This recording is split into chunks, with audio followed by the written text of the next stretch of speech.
The hard truth. A leader's guide to influencing up. There it is, Morgan. We found a fatigue crack during the final ultrasonic checks on the wing spar. Repairable on-site? It is.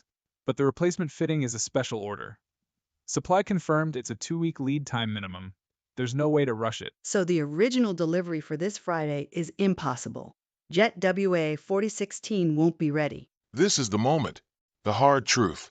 Morgan knows this aircraft isn't just late. It's an ACC asset needed for a critical joint exercise with a partner nation.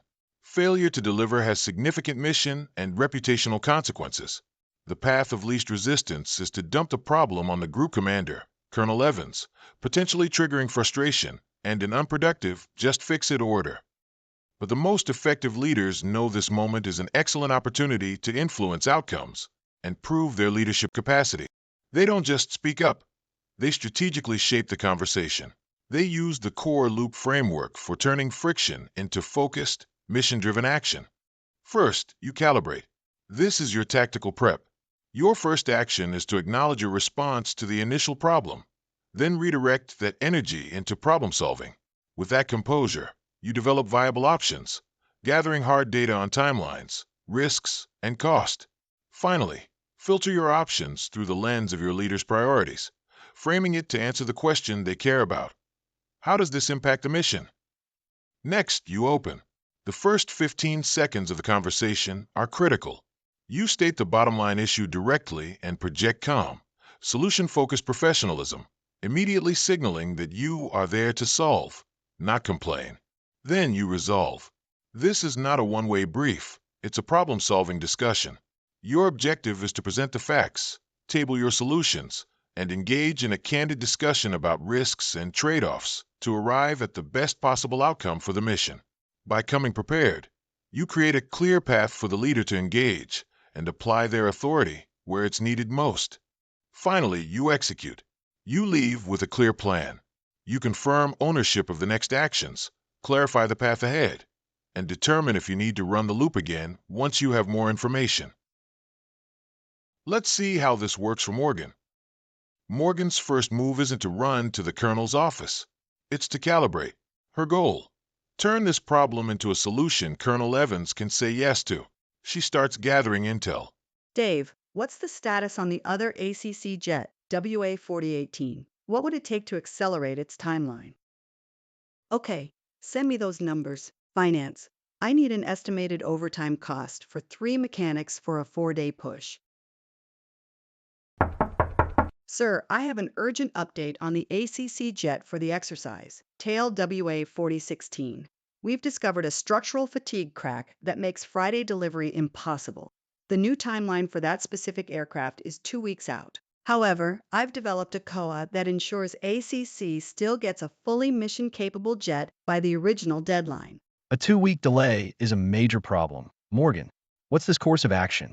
Sir, the other ACC jet, WA 4018, is also in our hangar and tracking ahead of schedule. My team can shift focus and accelerate its completion to meet the deadline. We can deliver them a different, but equally capable aircraft on time. What's the cost and the risk? I've run the numbers. It'll require minimal overtime, approximately $16,000. There's no quality risk. We're simply resequencing scheduled work, so we can keep our promise to ACC while we repair the first jet. Are there other options? Can we get the part for the first jet any faster? No, sir.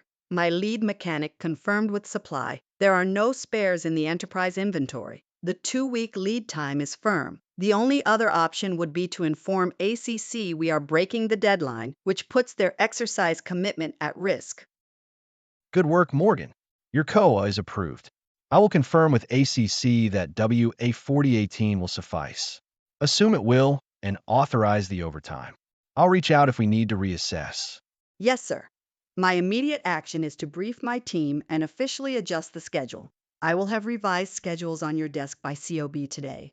Is there anything else you need from me to move forward? No, that's all. Execute. Let's review. Morgan calibrated with a data-driven solution aligned with her commander's priorities. She opened by stating the problem and solution directly.